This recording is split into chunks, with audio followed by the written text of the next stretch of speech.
Azure Active Directoryയുടെ ആദ്യത്തെ എപ്പിസോഡായ Azure Active Directory ഓവർവ്യൂവിലേക്ക് ഏവർക്കും സ്വാഗതം. Azure Active Directory എന്ന് പറഞ്ഞാൽ എന്താണ്? മൈക്രോസോഫ്റ്റ് Endpoint മാനേജർ സർവീസിലുള്ള വൺ ഓഫ് ദ കീ ഫീച്ചറാണ് Azure Active Directory or Azure AD or AAD. എല്ലാം ഒന്ന് തന്നെയാണ്. Endpoint മാനേജർ സർവീസിലുള്ള ബാക്കി സർവീസുകളിലൂടെ നമുക്കൊന്ന് പരിചയപ്പെടാം. അതിൽ ഒന്നാമത്തെ ഫീച്ചറാണ് മൈക്രോസോഫ്റ്റ് ഇൻറ്റ്യൂൺ. മൈക്രോസോഫ്റ്റ് ഇൻറ്റ്യൂൺ എന്ന് വെച്ചാൽ ഒരു ഓർഗനൈസേഷൻ അണ്ടറിലുള്ള അസറ്റ്, അതായത് അവരുടെ സിസ്റ്റംസ്, യൂസേഴ്സിൻ്റെ മൊബൈൽസ്, അതായത് ഓർഗനൈസേഷൻ ഓൺ ചെയ്യുന്നിട്ടുള്ള മൊബൈൽസ്, ഇതൊക്കെ മാനേജ് ചെയ്യുന്നതിനും അതിലേക്ക് ആവശ്യമായ പോളിസീസ് പുഷ് ചെയ്യുന്നതിനും അതിലേക്ക് സെറ്റിങ്സ്, ഓർഗനൈസേഷൻ്റെ സെറ്റിങ്സ് ഓട്ടോമാറ്റിക്കലി പുഷ് ചെയ്യുന്നതിനും ഒക്കെ യൂസ് ചെയ്യുന്ന ഒരു ടൂളാണ് മൈക്രോസോഫ്റ്റ് ഇൻറ്റ്യൂൺ.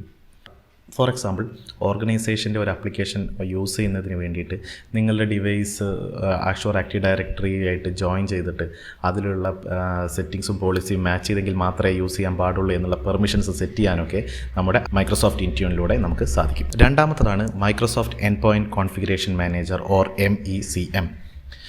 മൈക്രോസോഫ്റ്റ് ഇൻറ്റ്യൂൺ ഒരു 100% ക്ലൗഡ് ബേസ്ഡ് ആപ്ലിക്കേഷനാണ്. അതേപോലെ മൈക്രോസോഫ്റ്റ് Endpoint കോൺഫിഗറേഷൻ മാനേജർ എന്ന് പറയുന്നത് 100% ഓൺ പ്രിമിസസ് ആപ്ലിക്കേഷനാണ്. ഓൺ പ്രിമിസസിൽ മൈക്രോസോഫ്റ്റ് ഇൻറ്റ്യൂൺ ക്ലൗഡിൽ ചെയ്യുന്ന അതേ സംഭവം ഓൺ പ്രിമിസസിൽ ചെയ്യുന്നതിന് വേണ്ടിയിട്ട് യൂസ് ചെയ്യുന്ന ഒരു ടൂളാണ് മൈക്രോസോഫ്റ്റ് Endpoint കോൺഫിഗറേഷൻ മാനേജർ. അപ്പോൾ ഒരു ഓർഗനൈസേഷന് അവരുടെ ഓൺ പ്രിമിസസിലുള്ള ഏതെങ്കിലും സെർവറിലോ സിസ്റ്റത്തിലോ ഈ ഒരു ആപ്ലിക്കേഷൻ ഇൻസ്റ്റാൾ ചെയ്തിട്ട് നമുക്ക് ആ ഓർഗനൈസേഷൻ അവരുടെ അസറ്റ് മാനേജ് ചെയ്യുന്നതിനും അതിലേക്ക് ആവശ്യമായ പോളിസി പുഷ് ചെയ്യുന്നതിനും അതിലെ സെറ്റിങ്സ് മാനേജ് ചെയ്യുന്നതിനും ഒക്കെ സാധിക്കും. പിന്നെയുള്ളൊരു ഓപ്ഷനാണ് വിൻഡോസ് ഓട്ടോ പൈലറ്റ്. ഇപ്പോൾ ഒരു ഓർഗനൈസേഷന് ഒരു പുതിയൊരു ഓഫീസ് തുറന്നു, അവിടേക്കൊരു 100 വിൻഡോസ് 10 സിസ്റ്റംസ് അവർ അയച്ചു. അവിടെ 100 യൂസേഴ്സ് ഉണ്ട്, അവർ 100 വിൻഡോസ് 10 സിസ്റ്റംസ് അയച്ചു. അപ്പോൾ ആ ഒരു 100 വിൻഡോസ് 10 സിസ്റ്റംസ് അവരുടെ ആക്റ്റീവ് ഡയറക്ടറിയിലേക്ക് ഇംപ്ലിമെൻറ്റ് ചെയ്ത് കോൺഫിഗർ ചെയ്ത് അതിലേക്ക് പോളിസി പുഷ് ചെയ്യുന്നു, അതിലെ സെറ്റിങ്സ് മാറ്റി ചെയ്യുന്നു, അതിലേക്കുള്ള വിൻഡോസ് അപ്ഡേറ്റ് കോൺഫിഗർ ചെയ്യുന്നു, അങ്ങനെയുള്ള കുറേ പ്രോസസ്സ് ചെയ്യേണ്ടി വരും. ഈ പ്രോസസ്സിനെ എല്ലാം ഓട്ടോമേറ്റ് ചെയ്ത് ആ ഒരു യൂസർ ലോഗിൻ ചെയ്യുമ്പോൾ ഓട്ടോമാറ്റിക്കലി അഷ്യൂറിൻ്റെ ക്ലൗഡിൽ സെറ്റ് ചെയ്തിട്ടുള്ള പോളിസീസും സെറ്റിങ്സും എല്ലാം പുഷ് ചെയ്യുന്നതിന് വേണ്ടിയിട്ട് യൂസ് ചെയ്യുന്ന ഒരു ടൂളാണ് വിൻഡോസ് ഓട്ടോ പൈലറ്റ് എന്ന് പറയുന്നത്. അപ്പോൾ വിൻഡോസ് ഓട്ടോ പൈലറ്റ് ചെയ്യുന്നത് എന്താണെന്ന് വെച്ചാൽ നമ്മൾ വിൻഡോസ് 10 സിസ്റ്റം കിട്ടി, അത് ഓൺ ചെയ്യുന്ന സമയത്ത് നമുക്ക് ലോഗിൻ ചെയ്യാനുള്ളൊരു ഓപ്ഷൻ വരും.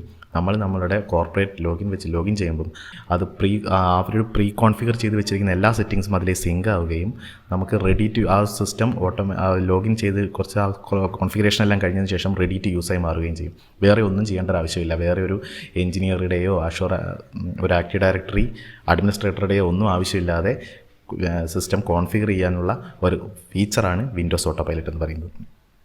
പിന്നെയുള്ളത് Endpoint അനലിറ്റിക്സ്. ഞാനിപ്പോൾ ഒരു ഓർഗനൈസേഷനിൽ ഇരിക്കുകയാണെങ്കിൽ ഏതെങ്കിലും ഒരു Azure സർവീസ് യൂസ് ചെയ്യുന്നു, അതേ സർവീസ് തന്നെ മില്യൺസ് ഓഫ് മൾട്ടി ഓർഗനൈസേഷൻസും യൂസ് ചെയ്യുന്നുണ്ടാകും. ഒരുപാട് ഓർഗനൈസേഷൻസ് ചെയ്യുന്നതിലുള്ള ബെസ്റ്റ് പ്രാക്ടീസുകളിലെ ഡാറ്റ Azure ക്യാപ്ചർ ചെയ്യുകയും അവർ കീപ്പ് ചെയ്യുകയും ചെയ്യുന്നു. അതുപോലെ തന്നെ Azureന് അവരുടേതായിട്ടുള്ള ബെസ്റ്റ് പ്രാക്ടീസ് റെക്കമെൻഡേഷൻസ് ഉണ്ടാകും. ഈ റെക്കമെൻഡേഷൻസ് എല്ലാം നമ്മൾ ഏതെങ്കിലും ഒരു സർവീസ് യൂസ് ചെയ്യുമ്പോൾ നമ്മളോട് മൈക്രോസോഫ്റ്റ് നമുക്ക് സജഷൻസ് തരുന്നു. You can do this, you can do that എന്നുള്ള സജഷൻസ് തരുന്നു. ബേസ്ഡ് ഓൺ ഈ ഓർഗനൈസേഷൻസ് ചെയ്യുന്ന ബെസ്റ്റ് പ്രാക്ടീസും മൈക്രോസോഫ്റ്റിൻ്റെ ബെസ്റ്റ് പ്രാക്ടീസ് റെക്കമെൻഡേഷനും വെച്ചിട്ട് നമുക്ക് സജഷൻസ് തരുന്നു. ഈ സജഷൻസിൻ്റെ ബേസിൽ നമ്മളെ ഏതെങ്കിലും ഒരു സർവീസ് ഇംപ്ലിമെൻറ്റ് ചെയ്യുന്നതിനൊക്കെ സഹായിക്കുന്നു. അതിനുവേണ്ടി യൂസ് ചെയ്യുന്ന ഒരു ടൂളാണ് Endpoint അനലിറ്റിക്സ്. ഇനി അഞ്ചാമത്തത് Microsoft Defender for Endpoints. Microsoft Defender ഒരുപക്ഷെ നമുക്കെല്ലാവർക്കും ഒരു സുപരിചിതമായ വാക്കാണ്. മൈക്രോസോഫ്റ്റിൻ്റെ ഇൻബിൽറ്റ് ആയിട്ടുള്ള ആൻറ്റിവൈറസ് ടൂളാണ് മൈക്രോസോഫ്റ്റ് ഡിഫൻഡർ. ഈ മൈക്രോസോഫ്റ്റ് ഡിഫൻഡർ ഫോർ Endpoints എന്നുള്ളത് ഒരു ക്ലൗഡ് ബേസ്ഡ് സെറ്റപ്പാണ്. ഇത് സൈബർ ത്രെറ്റ്സിൽ നിന്ന് നമ്മുടെ മൈക്രോസോഫ്റ്റിലെ ക്ലൗഡിലെ കോൺഫിഗർ ആയിട്ടുള്ള സിസ്റ്റംസിനെ സേവ് ചെയ്യുന്നതിന് വേണ്ടിയിട്ടുള്ള ഒരു സർവീസാണ്. പിന്നെ last Azure Active Directory. Azure Active Directory എന്ന് പറഞ്ഞാൽ ഒരു cloud based identity and access management ടൂളാണ്. അതായത് ആക്റ്റീവ് ഡയറക്ടറി ഇൻസ്റ്റൻസ് നമുക്ക് ക്ലൗഡിൽ കിട്ടിയിരിക്കുന്നു, അത് മാനേജ്ഡ് ആണ്. അതുകൊണ്ട് തന്നെ നമുക്കതിൽ ആക്റ്റീവ് ഡയറക്ടറിക്ക് വേണ്ടി ഒരു സെർവർ സെറ്റപ്പ് ചെയ്യേണ്ടയോ, അതോ ഒരു ഡൊമൈൻ ഇൻസ്റ്റാൾ ചെയ്യേണ്ടയോ, അല്ലെങ്കിൽ അതിനാവശ്യമായ കമ്പോണൻസ് ഇൻസ്റ്റാൾ ചെയ്യേണ്ടയോ ഒന്നും ആവശ്യമില്ല. എല്ലാം റെഡി ടു യൂസ് ആയിട്ട് നമുക്ക് ക്ലൗഡിൽ അവൈലബിൾ ആണ്. അതായത് നമുക്ക് ഒരു സെൻട്രലൈസ്ഡ് ആയിട്ടുള്ള ഒരു ഐഡൻറ്റിറ്റി പ്രൊവൈഡർ ക്ലൗഡിൽ ലഭിച്ചിരിക്കുന്നു. ഈ സെൻട്രലൈസ്ഡ് ഐഡൻറ്റിറ്റി പ്രൊവൈഡറിൽ നമുക്ക് യൂസേഴ്സിനെ കണ്ടെയ്ൻ ചെയ്യാം, groups, application registrations, security principles നമ്മൾ മെയിൻലി യൂസ് ചെയ്യുന്നത് സോഫ്റ്റ്വെയർ പെർമിഷൻസിന് വേണ്ടിയിട്ടാണ്. പിന്നെ ഓർഗനൈസേഷന് താല്പര്യമുണ്ടെങ്കിൽ അവരുടെ ഓൺ പ്രിമൈസസിലുള്ള active directory domain controller Azure active directory ആയിട്ട് ലിങ്ക് ചെയ്യാം. അങ്ങനെ ലിങ്ക് ചെയ്യുകയാണെങ്കിലുള്ള ബെനിഫിറ്റ് എന്താണെന്ന് വെച്ചാൽ, ഇപ്പോൾ ഫോർ എക്സാമ്പിൾ ഞാനൊരു സർവീസ് നൗ എന്നുള്ള ടിക്കറ്റിംഗ് ടൂളിനെ എക്സാമ്പിൾ എടുക്കുകയാണ്. ഈ സർവീസ് നൗ എന്ന് പറഞ്ഞ ടിക്കറ്റിംഗ് ടൂളിൽ നമ്മൾക്ക് ഏതെങ്കിലും ഒരു ഓൺ പ്രിമൈസസിലുള്ള ആക്റ്റീവ് ഡയറക്ടറിയുള്ള യൂസർ നെയിം വെച്ച് ലോഗിൻ ചെയ്യാനുള്ള ഒരു പെർമിഷൻ ഇല്ല, നമുക്ക് പറ്റില്ല. കാരണം അങ്ങനെ ഒരു യൂസർ നെയിമുമായിട്ട് അതിന് സർവീസ് നൗവിന് യാതൊരു ബന്ധവുമില്ല.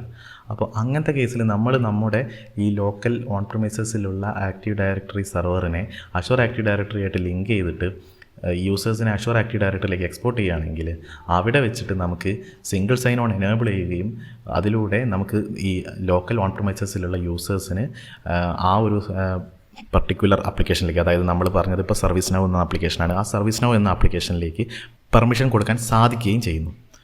പിന്നെ അഷൂർ മാനേജ് ചെയ്യണമെന്നുണ്ടെങ്കിൽ portal.azure.com എന്നുള്ള വെബ്സൈറ്റിൽ പോയിട്ട് നമുക്ക് ഗ്രാഫിക്കൽ യൂസർ ഇൻ്റർഫേസിലൂടെ മാനേജ് ചെയ്യാം.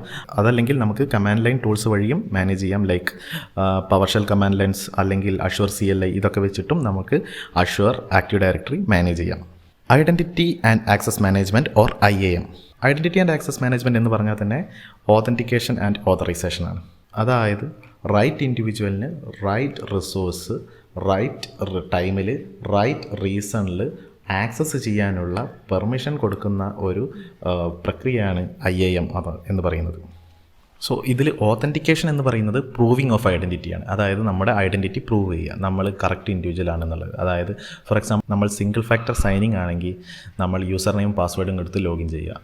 ഇനി അഥവാ മൾട്ടി ഫാക്ടർ ഓതൻറ്റിക്കേഷൻ ആണെങ്കിൽ നമ്മൾ നമ്മുടെ യൂസർ നെയിമും പാസ്വേഡും പ്ലസ് മൂന്നാമത്തെ ഒരു ക്രൈറ്റീരിയ ലൈക്ക് സ്മാർട്ട് കാർഡ് അങ്ങനെ എന്തെങ്കിലും നമ്മൾ ആഡ് ചെയ്യണം. അതായത് മൾട്ടി ഫാക്ടർ എന്ന് പറയുന്നത് 2 ഫാക്ടറാണ്. അതായത് ഒന്ന് സംതിങ് യു നോ, അതായത് user name and password something you no, പിന്നെ സംതിങ് യു ഹാവ്. അതായത് സ്മാർട്ട് കാർഡ് എന്ന് പറയുന്നത് നമ്മുടെ കയ്യിലുള്ളൊരു സംഭവമാണ്, അപ്പോൾ അതുകൊണ്ട് സംതിങ് യു ഹാവ്, അതായത് നമ്മുടെ കയ്യിലുള്ള ഒരു സാധനവും നമ്മൾക്കറിയുന്ന ഒരു സംഭവവും ചേർത്തിട്ടാണ് നമ്മൾ ഈ ഓതൻറ്റിക്കേഷൻ നടത്തുന്നത്. അതുകൊണ്ടാണ് ഇതിനെ മൾട്ടി ഫാക്ടർ ഓതൻറ്റിക്കേഷൻ എന്ന് പറയുന്നത്. എന്നാൽ ഓതറൈസേഷൻ എന്ന് പറയുന്നത് നമ്മൾ ഓതൻറ്റിക്കേഷൻ ചെയ്തതിന് ശേഷം അത് റിസോഴ്സിലേക്കുള്ള കൺട്രോൾഡ് ആയിട്ടുള്ള ആക്സസിനെയാണ് ഓതറൈസേഷൻ എന്ന് പറയുന്നത്. അതായത് ഫോർ എക്സാമ്പിൾ ഒരു യൂസർ ഓതൻറ്റിക്കേറ്റ് ചെയ്തു, അതിനുശേഷം ആ പുള്ളി ഒരു ഷെയർ പോയിൻറ്റിലുള്ള ഒരു ഫോൾഡർ ആക്സസ് ചെയ്യാൻ ശ്രമിക്കുകയാണ്. പക്ഷേ ആ ഒരു ഫോൾഡറിലേക്കുള്ള ആക്സസ് റെസ്ട്രിക്റ്റ് ചെയ്യുന്നതിനെയാണ്, അല്ലെങ്കിൽ ഷെയർ പോയിൻറ്റിൽ ഈ പുള്ളിക്ക് ആവശ്യമായ സംഭവങ്ങൾ മാത്രം കൺട്രോൾഡ് ആയിട്ട് കൊടുക്കുന്നു, എല്ലാ ഫോൾഡറിലേക്കുള്ള ആക്സസ് കൊടുക്കുന്നില്ല. അങ്ങനെയുള്ള കൺട്രോൾഡ് ആയിട്ടുള്ള ആക്സസ്സുകൾ കൊടുക്കുന്നതിനെയാണ് ഓത്തറൈസേഷൻ എന്ന് പറയുന്നത്. അതായത് ഓത്തറൈസേഷൻ എന്ന് പറഞ്ഞാൽ ഒരു പെർമിഷൻസോ പോളിസീസോ ഒക്കെ ഒരു ആ ഗ്രൂപ്പിന് അസൈൻ ചെയ്യുന്നതിനെയാണ് നമ്മൾ ഓത്തറൈസേഷൻ എന്ന് പറയുന്നത്. IAM വെച്ചുകൊണ്ട് നമുക്ക് യൂസേഴ്സ് ആൻഡ് ഗ്രൂപ്പ്സിൻ്റെ ഓത്തറൈസേഷൻ ആൻഡ് ഓതൻറ്റിക്കേഷൻ കൺട്രോൾ ചെയ്യാം. അറ്റ് ദ സെയിം ടൈം നമുക്ക് ഡിവൈസിൻ്റെ ഓത്തറൈസേഷൻ, അതായത് ഫോർ എക്സാമ്പിൾ പറയുകയാണെങ്കിൽ ഒരു Windows 10 system Azure active directory join ചെയ്തിട്ടുള്ള ഒരു വിൻഡോസ് 10 സിസ്റ്റത്തിൻ്റെ ഓതൻറ്റിക്കേഷനും ഓത്തറൈസേഷനും നമുക്ക് കൺട്രോൾ ചെയ്യാം. പിന്നെ നമുക്ക് സോഫ്റ്റ്വെയർ പെർമിഷൻസ് കൺട്രോൾ ചെയ്യാം, specifically in the form of software principles. ഇനി അഷൂർ AD സെക്യൂരിറ്റിയിലെ കുറച്ച് കീ ഫീച്ചേഴ്സ് നമുക്ക് നോക്കാം. അപ്പോൾ അഷൂർ AD സെക്യൂരിറ്റിയിൽ 5 മെയിൻ ഫീച്ചേഴ്സാണുള്ളത്. അതിൽ ഫസ്റ്റ് വണ്ണാണ് RBAC റോൾസ് അഥവാ role based access control roles. ഈ റോൾ എന്ന് പറയുന്നത് ഒരു കളക്ഷൻ ഓഫ് പെർമിഷനാണ്. അതായത് ഫോർ എക്സാമ്പിൾ ഒരു യൂസർക്ക് ഒരു virtual machine, assure virtual machine manage ചെയ്യാനുള്ള എബിലിറ്റി, നമുക്ക് ഈ ഒരു റോൾ വേണമെങ്കിൽ ഒരു പർട്ടിക്കുലർ യൂസർക്കോ അല്ലെങ്കിൽ ഗ്രൂപ്പിനോ അസൈൻ ചെയ്യാം. പക്ഷേ നമ്മൾ ഈ അസൈൻ ചെയ്യുന്ന പോളിസി ഒന്നുകിൽ ഒരു എൻ്റെ സബ്സ്ക്രിപ്ഷൻ ആയിരിക്കും അസൈൻ ചെയ്യുന്നത്, അതായത് അഷൂറിലുള്ള എൻ്റെ സബ്സ്ക്രിപ്ഷൻ ആയിരിക്കും, അതല്ലെങ്കിൽ ചിലപ്പോൾ ഒരു പർട്ടിക്കുലർ റിസോഴ്സ് ഗ്രൂപ്പിനായിരിക്കും. അതും അല്ലെങ്കിൽ വേണമെങ്കിൽ ആ പർട്ടിക്കുലർ വിർച്വൽ മെഷീൻ മാത്രമായിട്ട് വേണമെങ്കിൽ നമുക്ക് ഈ റോള് അസൈൻ ചെയ്യാം. ഇനി കണ്ടീഷണൽ ആക്സസ്, അതായത് നമുക്ക് പോളിസീസ് ബിൽഡ് ചെയ്യാം വിത്ത് സർട്ടൈൻ കണ്ടീഷൻസ്. ആ സർട്ടൈൻ കണ്ടീഷൻസ് ചെക്ക് ചെയ്തിട്ട് ആ കണ്ടീഷൻസ് മെറ്റ് ചെയ്തെങ്കിൽ മാത്രമേ ആക്സസ് കൊടുക്കുകയുള്ളൂ. അതാണ് കണ്ടീഷണൽ ആക്സസ്. ഫോർ എക്സാമ്പിൾ പറയുകയാണെങ്കിൽ ഇപ്പോൾ അമേരിക്ക റഷ്യയ്ക്ക് ഉപരോധം ഏർപ്പെടുത്തിക്കൊണ്ടിരിക്കുകയാണല്ലോ.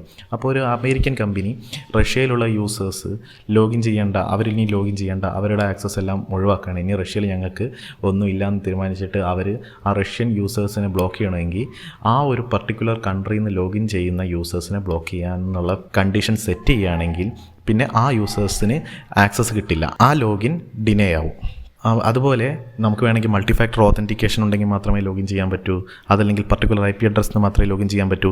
അങ്ങനെയുള്ള ഒരുപാട് സെറ്റപ്പ് നമുക്ക് ചെയ്യാം. കണ്ടീഷൻസ് സെറ്റ് ചെയ്തിട്ട് ആ കണ്ടീഷൻസ് മെറ്റ് ചെയ്യുന്ന രീതിയിൽ ചെയ്യാം. അപ്പോൾ ഇതാണ് കണ്ടീഷണൽ ആക്സസ്. ആക്സസ് റിവ്യൂസ് എന്താണെന്ന് വെച്ചാൽ, ഇപ്പോൾ ഒരു പർട്ടിക്കുലർ യൂസർക്ക് നമ്മൾ ഒരു പർട്ടിക്കുലർ പെർമിഷൻ കൊടുത്തു. കുറച്ച് സമയത്തേക്ക് മാത്രം ആവശ്യമുള്ള ഒരു പെർമിഷനായിരുന്നു അത്.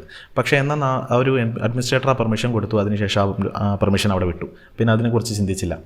പക്ഷേ ആ യൂസർക്ക് ആ പെർമിഷൻ കഴിഞ്ഞതിന് ശേഷവും ഈ പർട്ടിക്കുലർ റിസോഴ്സിലേക്കോ അല്ലെങ്കിൽ പർട്ടിക്കുലർ ഫോൾഡറിലേക്കോ ഉള്ള ഒരു ആക്സസ് ഉണ്ട്. അത്തരം ആക്സസുകൾ ആവശ്യമില്ലാതെ ഒരു യൂസർക്ക് ആക്സസ് കൊടുക്കുന്നത് ഒരു സെക്യൂരിറ്റി ബ്രീച്ചാണ്. ഏതൊക്കെ യൂസറിന് ഏതൊക്കെ ആക്സസ് ഉണ്ട് എന്നുള്ളത് നമുക്ക് തിരിച്ചറിയുന്നതിന് വേണ്ടിയിട്ടുള്ള ഒരു ടൂളാണ് ആക്സസ് റിവ്യൂസ്. ഇത് വേണമെങ്കിൽ നമുക്ക് ഷെഡ്യൂൾ ചെയ്ത് റൺ ചെയ്യാം. ഒരു പർട്ടിക്കുലർ ഡേ റൺ ചെയ്യണമെന്നുണ്ടെങ്കിൽ അങ്ങനെ ഷെഡ്യൂൾ ചെയ്ത് വേണമെങ്കിൽ റൺ ചെയ്യാം. അല്ലെങ്കിൽ നമുക്ക് ആവശ്യമുള്ളപ്പോൾ മാനുവലായിട്ടും ഇത് റൺ ചെയ്യാം. അങ്ങനെ റൺ ചെയ്യുമ്പോൾ നമുക്ക് ഏതൊക്കെ യൂസേഴ്സിന് എന്തൊക്കെ ആക്സസ് ഉണ്ട് എന്നുള്ളതിൻ്റെ ഒരു ഡാറ്റ കിട്ടും. ആ ഡാറ്റയെ ബേസ് ചെയ്തിട്ട് ആവശ്യമുള്ള ആക്സസുകൾ നമുക്ക് കീപ്പ് ചെയ്യാം, ആവശ്യമില്ലാത്ത ആക്സസുകൾ ഒഴിവാക്കാം. ഇനി ഏതെങ്കിലും പർട്ടിക്കുലർ യൂസേഴ്സിന് ആവശ്യമായ ആക്സസ് നമ്മൾ കൊടുത്തിട്ടില്ലേ അത് കൊടുക്കാം.